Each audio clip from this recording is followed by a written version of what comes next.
still won the election. That's how popular. What gives you that confidence? No, but I'm coming to explain to you. You still win the election because that is the people's choice. That is the hope of the common people in Akwa Ibom today. Because the current leadership of the state has failed woefully. The state has gone down from where he used to be downward instead of growing. In fact, the state has retrogressed instead of progressing. So this is the only young man that carries the hope of just about everybody, carries the hope of the civil servant, the hope of the students, the hope of the older women, pregnant women, the hope of the men, the young people. This is all carried by Senator Albert Bassi. And if Albert Bassi is thrown to that detention or jail, he will still win the election from wherever he is. I mean, look at what happened last Thursday. Albert Bassi was granted bail on Wednesday. Nobody thought he was going to come out. But you see, when God wants to do something for a people, he and he only knows how to go about it.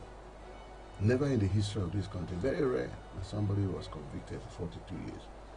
And all of a sudden, 28 days in jail, he was granted bail. But he granted bail because, I mean, why was he convicted in the first place? You're convicting a guy for taking gift. Yes, just gift. So when we are talking about corruption, we mean corruption has a lot of meaning. It's a broad, very broad statement of what corruption. So let us try to break it down. We're talking about gift. Now this guy received a gift from his friend when he was in government. And the guy has told the entire world that even this same person used to give him, has been giving him gift before he even went into government. As a banker, he was giving him gift. Their relationship have dated back over 20 years, 2 decades. And you convict him now just because he's looking for election. Political conviction. If the guy didn't look for election, nobody would have convicted him. Nobody would have talked about this gift. So for me, as far as Akwa Ibom is concerned, Albert Bassi is the answer. And if you are not afraid of him, why do you want to join him? If the PDP is not afraid of him, they shouldn't be bothered about him. Nobody talks about a non-entity. He talks about a guy because he has content.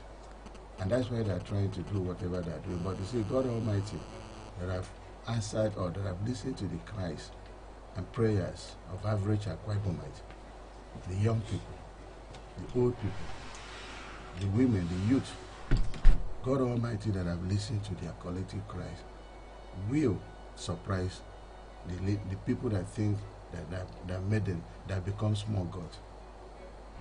Those people that are playing gods. So Albert Bassi is out. And by the special grace of God, the appeal continues. And it's going to be cleared by the special grace of God because everybody is praying. The entire state had hope on Senator Albert Bassi as the next governor of Akwa Ibom State, as a guy that will come in and clean this mess. Because the current governor or the current leadership of the state has plunged the state into a terrible mess. Akwa Ibom, if when Godswill Akpabio left in 2015, if we have had a governor that has come in and sustain that momentum, and it maybe even done 1/3 of what His Excellency Godswill Akpabio did, maybe we would have been far somewhere right now. But you need to go to Akwa Ibom and see all the infrastructure. I want to see the new infrastructure that has been built in Akwa Ibom since 2015. Yet we had more money that have come into the government or that have come into the system between 2015 and now than what came into government between 2007 and 2015. So instead of you trying to see how to cover up for your failure, you want to use Senator Albert Bassi as a scapegoat, somebody that you just want to silence, a guy that God has anointed to come and help the people of Akwa Ibom State. It's not going to work. So I'm very happy. I'm not concerned. I'm not concerned about our elections. I'm not concerned that whatever has happened is going to affect us. It's actually, in fact, I can tell you now that it's affecting us positively because the masses has risen up and they want to vote. In fact, there are people that were not even thinking about white people, but because of what has happened, those people have actually come out and said, we're voting white people. If you were in New York on Thursday, last week Thursday, when Senator Albert Bassi came out from the Correctional Center, it's a distance of, normally, we have good roads in New York, a distance of 30 minutes from Iheanacho Correctional Center to the campaign ground at Airport Road to you. Normally, on a good day, it will take you at most 40 minutes. Then we have light traffic. At most 40 minutes. It's a distance of 30 minutes. But that day, my brother, it took us 4.5 hours. 4.5. It took me 4.5. I was driving. I wasn't driven by anybody. I drove myself. It took me 4.5 hours. So I got to Ifa 1 hour before he said that Albert arrived to Ifa. So it took him 5.5 hours. This 5.5 hours, what happened? It was just celebrations, jubilations of Akwa Ibom people that have come out en masse from their villages, all the way from Iheanacho to you. They were on both sides of the road celebrating the release of Senator Albert Bassi. Never saw anything like that. Never. I mean, the first time we saw that kind of crowd in Akwa Ibom was the inaugural flight landed at Victor Tai International Airport. After that, this was the second biggest crowd. And these crowds were organic. They were organic. They weren't induced. Nobody mobilized them. They mobilized themselves. Organic crowd. Never saw anything like that, my brother. So all that is expression of love, expression of acceptance of the party. So instead, what the demigods were thinking was that when this guy is incarcerated, they will kill the party. So what has happened is that the party has actually grown stronger. It's been acceptable by just about everybody now. Now, PDP or YPP has become the main party in Akwa Ibom, making PDP the opposition party in Akwa Ibom. And if we go for election today, my brother, without sounding him, we are going to sweep the entire state.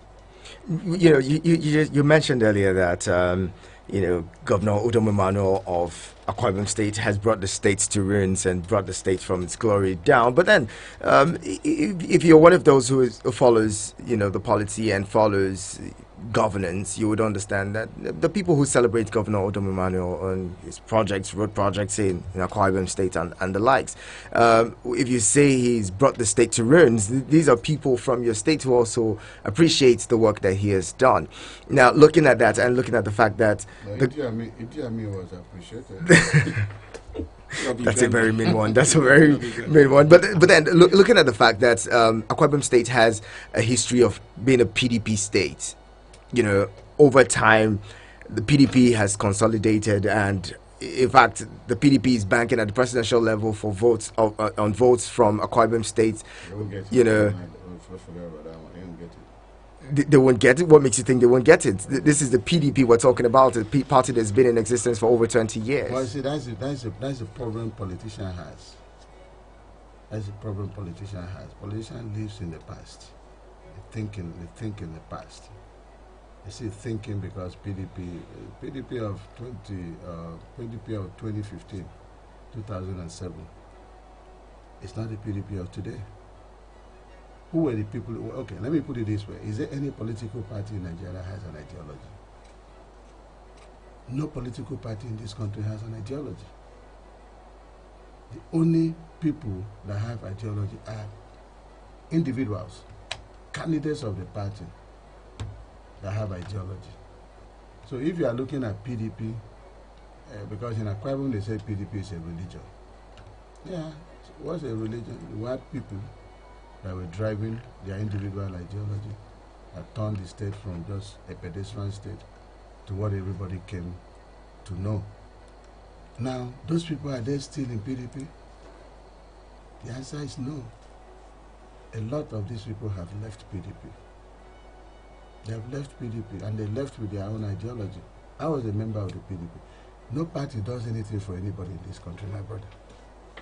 household. I mean, people say Party the, does not do the party anything. funds your election. The party No, provides you a vehicle to run in come on. elections. Party does not do anything for anybody. It is individual, it is candidate, it is political, it is officers or what are representatives, call it that way. It is a representative that does things for the people. In terms of representative, in terms of National Assembly members, the party only gives you a platform. Party is a platform. It's just like a vehicle. You brought me to Abuja or text me to Abuja, and then when I get to Abuja, I started working on my own ideology and see what I can do to help my people. So all those help is from me. Yes, the party gave me the platform. So what I'm trying to say is the PDP that you knew in 2015 is not the PDP of today. The PDP, instead of progressing, has been plunged in Akwa Ibom downward. It's been retrogressed seriously because of the leadership. It's because of bad leadership. When you are talking about celebration of infrastructural, the infrastructural development in Akwa Ibom, so you are talking about how many kilometers of roads? And what are the natures of those roads? What are the quality of those roads? We've been in a state where virtually all the major roads were built by Julius Berger. The same thing that you see His Excellency Wike doing in River State today was what was done in Akwa Ibom between 2007 and 2015. So when you take one route of less than 8 kilometers and do it in 8 years, come on, man, 8 years for 8-kilometer road?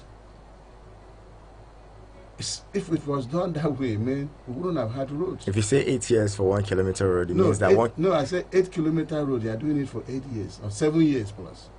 That would mean that 1 kilometer for 1 I year don't know. by 1 year. I Is that don't what know. you're Anyhow saying? you want to calculate, but I'm telling you, the road in question, which I believe a lot of visitors or guests that visited Akwa Ibom, especially last December, the festive period, people that visited saw this road in question. It's a real road that comes from at the end of the stadium road and then all the way to going to what used to be the New Meridian Hotel. It terminates somewhere there, and it's called 10 lanes road.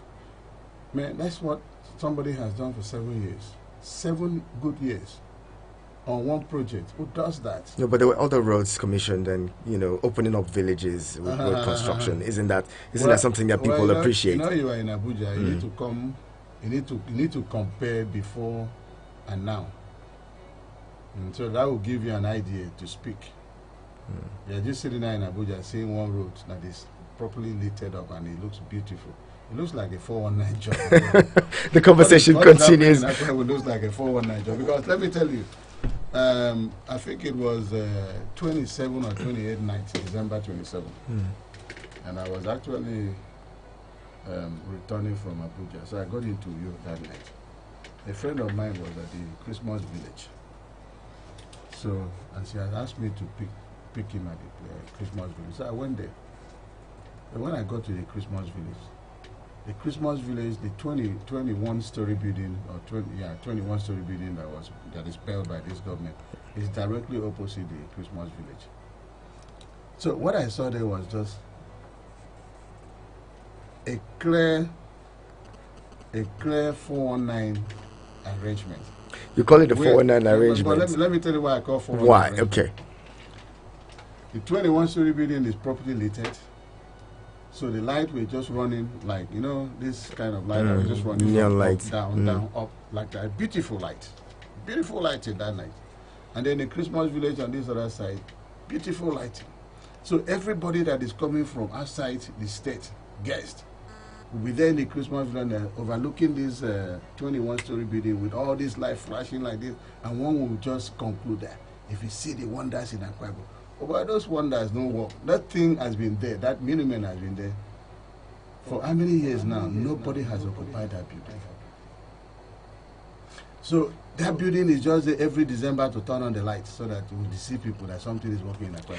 Honorable, we'll continue this That's conversation shortly. That's why I said it looks like fire. Anyway, keep it here with us on your radio experience. You can count on. We're talking this morning with the YPP senatorial candidates for Akwa Ibom Northwest Senatorial District, Honorable Emmanuel Ekong. He has been a two-time House of Rep member, and he's talking with us this morning. Keep it here. The conversation continues. Eagles 102.3 Abuja. Hell, who go borrow me 20k like this? Oga Yellow, you never hear Nyanga bid Wheel of Fortune 20k jackpot? You see that here they look better to just they pass you. Oya, bring your phone, go Play Store, App Store and download Nyanga bid Wolf. Start the spin and win. I don't win. I don't win. I don't win. Only 100 naira. Anybody can win. If you win your bid, you go inside.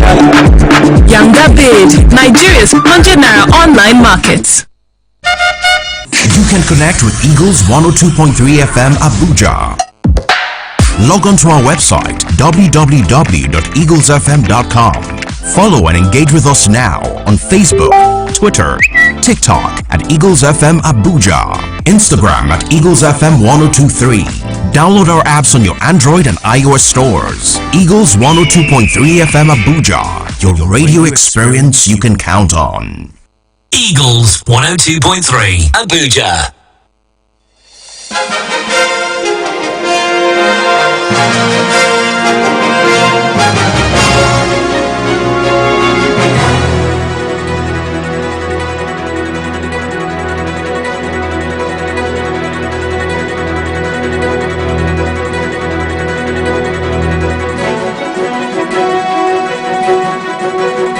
Well, the conversation continues here on your radio experience. You can count on it. It's been an interesting conversation. We've been talking with the YPP, that's the Young Progressives Party senatorial candidate of Akwa Ibom Northwest Senatorial District. He's talking with us this morning on the Eagles Outlook. We're talking about the polity and all that's happening, playing out, especially in Akwa Ibom State. We were talking earlier before that pause, and you said the 21-story building in Akwa Ibom by this administration is a 419 arrangement. It's like just a there, scam. It's just there to turn on the lights every December. And I'm wondering why you would say a thing like that, because that's a structure that people were hoping was going to bring in investors in the state. We're going to be paying the state for using such an investment or structure for as maybe operational base.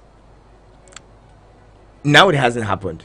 Well, should we now blame the government for people not occupying or paying the states to occupy such a structure? It was done in goodwill. Well, we have to blame the government because what we were told, we weren't told that this after the building is finished, the government is going to look for tenants. We were told that tenants were already there.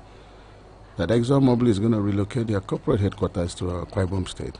In fact, we were even made to believe that it's like ExxonMobil actually brought money for the construction of that building. At some point, we were even told that NNPC has taken like 6 floors. The DPR and some other associated organs of NNPC is going to move their headquarters to that building. Brother, what we are seeing after the completion of building, if it is completed, I don't know if it is completed. I only look at the facade from outside. I don't know whether the inside is completed. But it's just been every December they will come and turn on that light and the light will start running from up to down, down, up, just aesthetic. For people to deceive people that are coming into the state that this government is working. For me, it looks like a scam. The whole thing looks like a scam.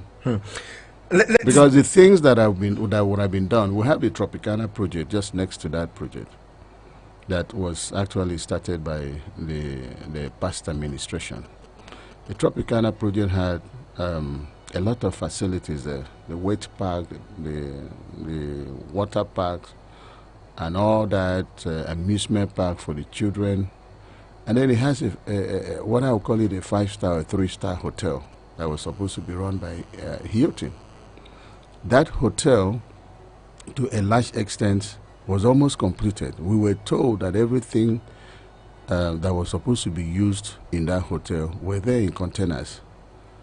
7 years down the road, nothing. This administration has never thought wise to invest in that project, because that is a project that would have brought money from day one, low-hanging fruit. That is a project that would have contributed to bringing tourists into the state. Because with that arrangement of the amusement park, the water park, and all that for the children, it would have been very convenient for people to come all the way from Lagos, have their meetings or seminars, because it's a conference center there too. It's a big conference center in that same Tropicana. And then there is a mall in that same Tropicana. So that's a place that would have attracted a whole lot of tourists from outside the state, and state would have made a whole lot of money from there. But instead, I mean, we always go and misplace priority. I was thinking that this government would take up that one, complete that one, and that would have been at least show up in IGL of the state. And there's another one there, the 4 Point by Sheraton in Ikotegbene. That was I actually ate in that and drank in that hotel. Was completed. But this government also dumped that one for 7 years. Nothing. In fact, the hotel almost rotten out before the owners of that hotel, I'm told, came in and just opened it a couple of weeks ago. And now the state is running a helter-skelter, going on the television, trying to deceive people that they actually opened it. No. I am told that the owners of the hotel actually came in and fixed the hotel and opened it. Let's go back to your, primary constituency, which is the National Assembly. You've been there, served 8 years at the House of Representatives. Yesterday, the president signed the 2023 appropriation bill into law. But then the economy is in shambles. If you ask, any economist, to tell you, with over 50% deficit on the 2023 appropriation, this budget just looks like something that was made up just so that we have a budget for 2023, because there's no way to fund it. There's no funding our revenue, generating streams for it, and then we also have inflation at its highest in the country. We have a high debt profile. The MBS says over 130 million Nigerians are living a multidimensional poverty. The National Assembly has continued to currently the president has a request at the National Assembly to restructure its ways and means 23 trillion naira loan. If this administration is leaving, it's going to leave Nigeria with over 44 trillion naira in debt. What do you make of how would you assess the National Assembly, the 9th Assembly? You were there in the 8th Assembly, you were there in the 7th Assembly. Judging by what you know of the National Assembly, how would you assess, especially as regards borrowing and the economy?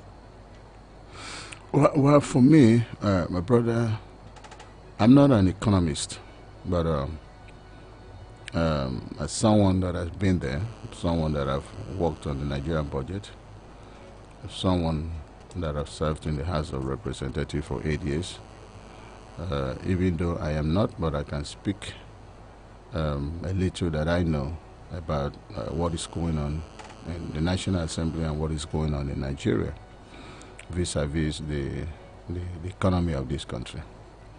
You see, politicians don't tell themselves the truth. We don't tell people the truth. Our leaders just need to come out and tell us the truth. This country has been borrowing. We've been living in debt for a very long time now. In fact, I would say in the last 5-6 years, this country has virtually been borrowing. We've been borrowing to eat. We've been borrowing to feed. We've been borrowing to do every project. And this is a country that is blessed. If we have the right set of leaders, we don't need to borrow. That's why my prayers is that in 2023, that Nigeria will have a leader, a president that knows exactly how to navigate the system and get us where we are supposed to be. Because this country is blessed. It's blessed just about everything. Blessed in such a way that we should even be lending or lending money to other countries of the world, which we started like that. So we need to seal some loopholes, because there's a lot of loopholes, there's a lot of corruption going on in this country. And we need to actually have a leader that is sincere to Nigeria, that is ready to do this stuff. The Ninth Assembly, I don't know what to say, but I would say that they have not done well. Because I was part of the 8th Assembly, I was part of the 7th Assembly, I was part of the 8th Assembly. The indices, one indices that has shown me that its 9th Assembly has not done well is them losing their statutory right. For example, I can't imagine that National Assembly will invite a minister, just a common minister, and the minister will send a director to honor the invitation. That's a slap on National Assembly. It wasn't like that in my days. I was the chairman of a committee. And as the chairman of a committee, I didn't have to run to my speaker to get the go-ahead to do whatever I feel was right for this country. I didn't have to wait for him to tell me what to do. Neither did I have to go to him and take advice. No, I do my work diligently. I do my work diligently to serve my country. I cannot remember when I invite the MD of Shell to my committee to appear before the committee and the MD felt. No, you can't do that. I cannot remember when I needed to see the MD of ExxonMobil and the man who sit down there and give me an excuse. You can never try it. In our days, we will never try it. But today, just a minister who is supposed to be part of this government, common minister will be invited by a committee and the minister don't show up. So for me, it's just the way you make your bed, you lie on it. They started it. They compromised certain things for the executive, and they messed them up, and the entire institution got messed up. Honorable, let's bring in a call. Let's bring in our listeners and get to hear what they have to say. Hello, good morning. Good morning. Compliments of the season. We wish you the same. And I greet your guest. Honorable, good morning. Morning, sir. Okay, good morning. Let's hear you. Yeah, Oku is my name. I'm calling you from Kuba. All right, quickly, please. I pray that Almighty God will help you, and by grace of God, you're going to win the seat. Thank you. By the You're grace going of to God. win the seat, the total seat. I want to tell Nigerians, especially the youth, please, you take over your country. Yes. I can't have my feeling. Nigerians, please, let us leave APC and PDP alone. APC is like a hellfire one, then PDP is the hellfire two. We would just speak to the issues, please. Please. Sorry. Thank you. Thank you. So Nigerians, please, any other party we are accepted except PDP and APC. All right, because we have no PDP and we understand where APC carrying us go. So, honorable, so you're welcome, and I pray by grace of God, we are going to win the seat in the name of Thank you very much, Okui. Appreciate you calling in. Now, it brings me to a question. You were House Committee Chair on Local Content. You're also a member of various, committees while you were in the House of, Representatives, even the what do you call it now? Petroleum Downstream. I was a petroleum downstream. And that brings me to ask, if you get to the Senate, what would you do about oil theft, which is one of the biggest issue or problem Nigeria is facing, or challenge, I'd rather use the word challenge Nigeria is facing today?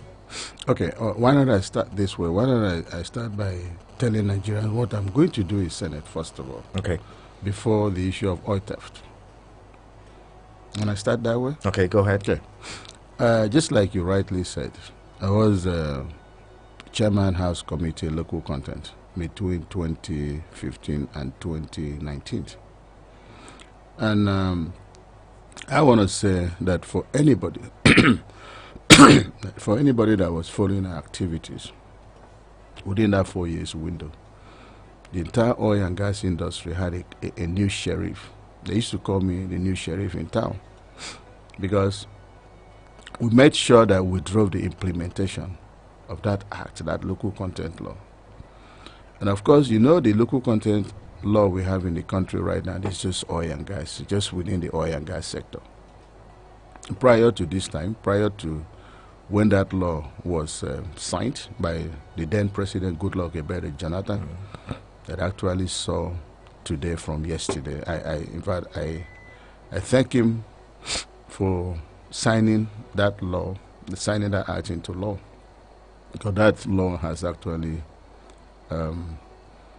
it has actually helped this country, has actually helped the economy, has actually helped Nigerians. Because prior to that law, a lot of Nigerians could not even do $2 million or $50 million contract. But today we do not have limit. Prior to that law, our fabrication capacity, in-country capacity for fabrication, was right around 18-20%. But today we can boast of 70 or 60 to 70% in terms of capacity in fabrication. Prior to that law, there are a lot of things that were going wrong. We hardly had some skills. A lot of skills were lacking within the oil and gas industry. So with that law now, we've been able to train Nigerians to fill this gap. That's when you were hearing the issues of expatriate, because there were some things, some skills that Nigerians could not undertake that time. For instance, if we have a pipe, let's say we have an oil pipe that is leaking underneath the water below the sea level, we didn't have Nigerians that could go down, the sea divers that could go down there and fix that problem. So what we were doing is we were just bringing an expert from Aberdeen, from the US, and this expert we paid in hard currency. Honorable, would have to, pace this off so that we can wrap up. We have less than 2 minutes to wrap up. Oh, man, I have more than... I know. You have to extend it. So I allow know. me, because I need to tell Nigerians I know what that I'm you going have a to lot do. to say. I need to tell Nigerians what I'm going please to go do. ahead and tell us. So, I would probably have to bring you back sometime soon before the election to tell us. So this we were able to do within the oil and gas industry. Today, we have a lot of Nigerians that are making money today. They're millionaires, billionaires making money from the oil. We have our young people, because we made sure that all artisanal jobs are handled by Nigerians. So we've deported some of those expatriates that were taking these positions, and we replace them with Nigerians in the oil and gas. Today we've trained enough in-country capacity to assist within that sector. But you see, we still believe that oil and gas is the biggest sector in Nigeria. It is not. That's what I'm going to Senate to do. I want to make sure that that law is diversified or diversify. I want to diversify the local content into other critical sectors of the economy that is going to help us. Like, for instance, the solid mineral today. Nobody is talking about solid mineral. That sector is actually bigger than oil and gas, and it's cheaper to work in that sector than oil and gas. Today in Abuja, you and I are sitting on a multi-billion-dollar resources underneath us, mineral resources underneath us, multi-billion. All the rocks you see in Abuja are growing everywhere. They are solid mineral. Today, if we want to build a house and you have a little money, you run to Spain, you run to Italy to go and buy granite and marbles. Those things are here in abundance. The only difference is that we've not been able to have enough skills to treat those stuff to the internationally acceptable standards. That's why you and I are running to Italy. And it's cheaper for us to work in that sector than the oil and gas. Today, the ICT Communication Center, the mobile GSM network that all of us are using today, if you go to the villages today, you find out that even my mom has 2 lines. Nobody is asking questions, where is this SIM card produced? If SIM card is manufactured or printed here in Nigeria, can you imagine the number of jobs that will create for our teeming unemployed youth that are roaming the street? Can you imagine how much jobs the solid mineral sector will create for our teeming unemployed youth? Can you imagine the construction industry? The Chinese are coming in today with paper, just paper. They don't have any equipment. but tomorrow they become billionaires, getting all big jobs. Meanwhile, the guys in Nigeria here with all the assets, with all their equipment, could not even secure one contract. So for me, I know what I'm going to do in Senate. And by the special grace of God, I want to go to Senate and add my own value. I want to go to Senate to pick up from where I stopped and make sure I make this country proud. Honorable Emmanuel Ekong, YPP senatorial candidate, Akwa Ibom Northwest senatorial candidate, would hope to bring you back some other time to talk more. Would really reach out to get you back here so that Nigerians can hear more, because the local content and all that, we need to understand what's happening in that area. I want to say thank you so much for coming in this morning and sharing thoughts with us this morning. Thank you very much for having me. And like I said, I want to come back again because I don't think I have enough time. Yes, you would come back again. Dr. Ice, thank you so much for helping out with production this morning. Thank you so much. And the conversation continues here on your radio experience. You can count on 102.3 Extra coming up next. And right after that, it would be time for, 102.3 Extra business news coming up next. My name is Iheanacho.